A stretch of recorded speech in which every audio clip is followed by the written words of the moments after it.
coroner's report isn't good for the entire Laundrie family. Brian's only chance is to turn himself in. He cannot run forever.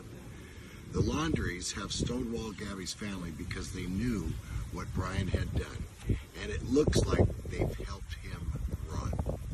And now it seems like, based on the report coupled with their behavior, they have more than likely acted and aided and abetted a murder. Strangulation is not an accident. Strangulation is not an accident. It looks very bad right now for the Laundrie family. Brian, make a deal and turn yourself in now.